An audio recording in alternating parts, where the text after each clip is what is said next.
Indonesia Game Developer Exchange atau IGDX 2025 kembali digelar di Bali Oktober 2025. Ajang tahunan ini diprakarsai oleh Kementerian Komunikasi dan Digital bersama dengan Asosiasi Game Indonesia. 3, 2, 1. Indonesia Game Developer Exchange atau IGDX 2025 kembali digelar di Bali Oktober 2025. Ajang tahunan ini diprakarsai Kementerian Komunikasi dan Digital bersama Asosiasi Game Indonesia.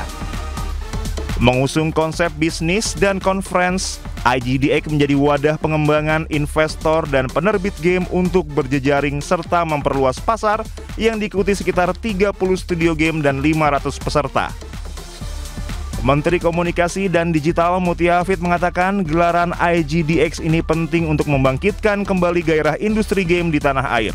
Mutia juga menyebut terdapat perbedaan dengan tahun sebelumnya, yakni adanya launching Indonesia Game Rating System.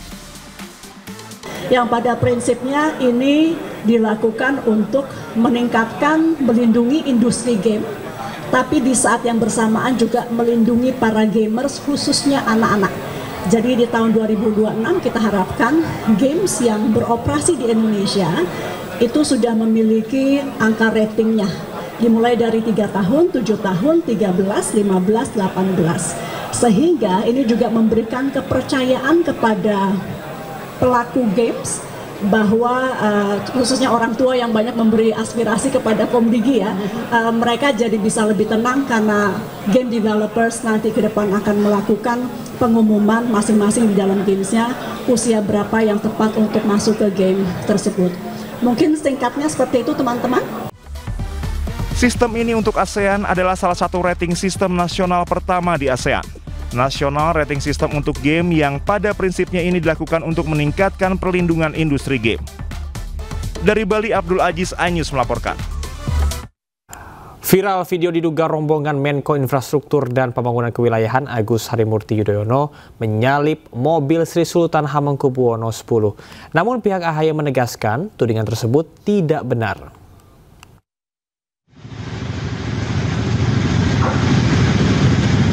Sebuah video menunjukkan mobil Gubernur Daerah Istimewa Yogyakarta Sri Sultan Hamengkubuwono ke-10 disalip rombongan Totot Wuk-Wuk di jalan raya viral di media sosial. Dalam video ini rombongan dengan pengawalan polisi menyalip kendaraan Sri Sultan Hamengkubuwono X yang berhenti saat lampu merah. Mobil polisi bersirine mengawal sejumlah kendaraan untuk bersama-sama menyalip mobil Sri Sultan Hamengkubuwono X dan pengendara lain yang berhenti. Kejadian ini pun menjadi perbincangan warganet di media sosial. Sejumlah akun media sosial membuat unggahan dengan menuduh rombongan Menko Infrastruktur dan Pembangunan Kewilayahan Agus Harimurti Yudhoyono melanggar lampu merah dan melawan arah. Namun Herzaki Mahendra Putra, staf khusus Menko Infrastruktur dan Pembangunan Kewilayahan buka suara soal tudingan rombongan kementeriannya menyalip mobil Sri Sultan Hamengkubuwono X. Herzaki menegaskan tudingan tersebut tidak benar. Ia menyayangkan unggahan di media sosial yang memberikan framing seolah rombongan yang melintas di depan Sri Sultan merupakan rombongan Kemenko Infrastruktur dan Pembangunan Kewilayahan. Herzaki meminta netizen mencari tahu plat rombongan yang menyalip mobil Sri Sultan sebelum menyuarakan tudingan yang tidak berdasar. Pemirsa, guna memastikan sekolah rakyat telah beroperasi dengan baik, Menteri Sosial mengunjungi salah satunya di Jombang, Jawa Timur. Saifullah Yusuf berjanji akan mengawal pendidikan para siswa di sekolah rakyat hingga lulus.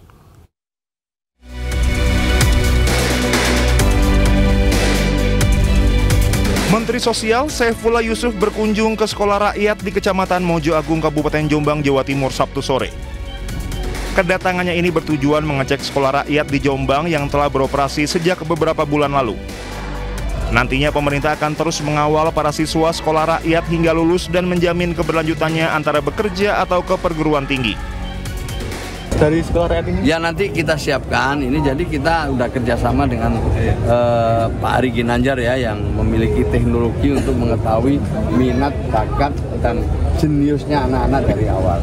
Dari sini kemudian kita dalami lagi, nanti melalui proses pembelajaran kita arahkan. Karena sekolah rakyat ini akan mengawal anak-anak, membimbing ya anak-anak ini sampai dia memenuhi cita-citanya lewat kemampuan maupun lewat talent atau lewat minat bakatnya. Saat ini ada 100 siswa tingkat SMP dan SMA yang belajar di Sekolah Rakyat Jombang. Mereka diberikan asrama untuk tempat tinggal dan seluruh biaya hidupnya ditanggung. Dari Jombang, Jawa Timur, Muhtar Bagus Anyus melaporkan. Nilai hanya membuat gaduh, Menteri Keuangan Purbaya berencana membubarkan Satgas BLBI. Selain kegaduhan, Purbaya juga menilai Satgas BLBI tak membuahkan hasil banyak.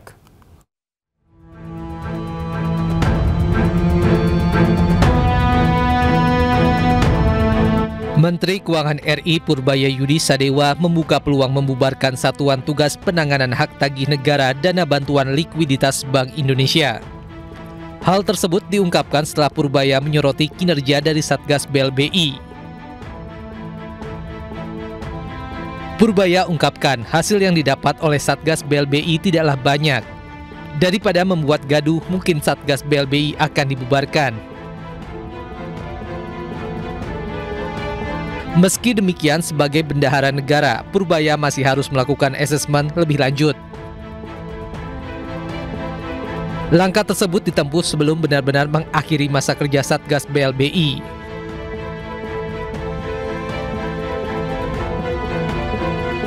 Sebelumnya, Purbaya menyoroti data yang dirilis Jaksa Agung Muda Bidang Perdata dan Tata Usaha Negara Kejaksaan Agung RI yang mencatat pencapaian Satgas BLBI sepanjang 2024 substansial meliputi uang tunai dan aset tanah. Tim Liputan iNews melaporkan.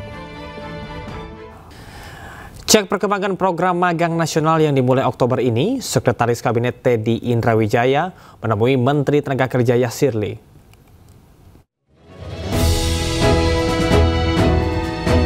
Pemerintah memberikan perhatian khusus bagi lulusan baru atau fresh graduate mulai Oktober tahun ini.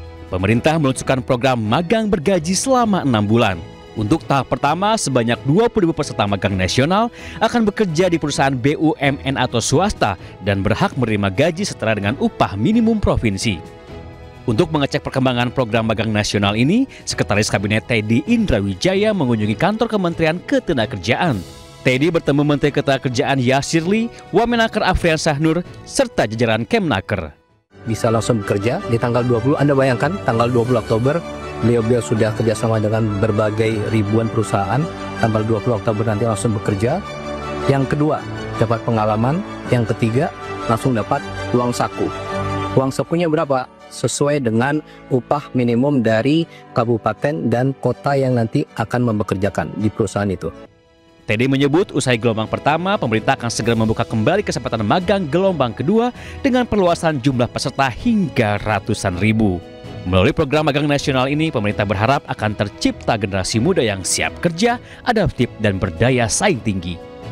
Tim Liputan iNews melaporkan.